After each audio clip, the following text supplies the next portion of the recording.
গভীর রাতে ঘুমন্ত মায়ের বুক থেকে সন্তান নিখোঁজের ১৩ ঘন্টা পর বাড়ির পাশের পুকুরে মিলল সন্তানের মৃতদেহ। ঘটনাটি ঘটে ৩১ আগস্ট দিবাগত রাত ১২:৩০ থেকে রাত ১টা ৩০ মিনিটের মধ্যে। ১ সেপ্টেম্বরে দেবিদ্বার উপজেলার মোহনপুর ইউনিয়নের ভৈসরকোট গ্রামে বিকেল ৩টায় একতার বাড়ির পাশের একটি পুকুরে ভাসমান অবস্থায় পুলিশ শিশুটির মরদেহ উদ্ধার করে। নিহত শিশু মেহরাব হোসেনের বয়স ১ বছর ৯ মাস। সে দেবিদ্বার উপজেলার মোহনপুর ইউনিয়নের ভৈসরকোট গ্রামের একতার বাড়ির রাজমিস্ত্রি মোহাম্মদ মুখলেসের পুত্র। ভিকটিম শিশু মেহরাব হোসেনের বাবা মোহাম্মদ মুখলেস জানান, আমি পেশায় রাজমিস্ত্রি। আমার ৩ পুত্র ও ১ কন্যা সন্তান রয়েছে। গতরাতে খাবার খেয়ে আমরা খাটে ঘুমিয়ে পড়ি।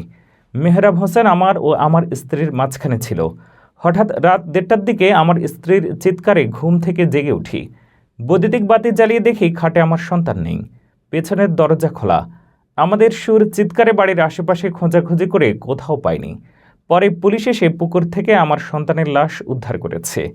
বিকেল ৪টায় ঘটনাস্থল থেকে এসআই শুভ জানান, তদন্ত চলছে। লাশ উদ্ধার হয়েছে। সুরতহাল রিপোর্ট তৈরি শেষে ময়নাতদন্তের পূর্বে সঠিক কিছু বলা যাবে না।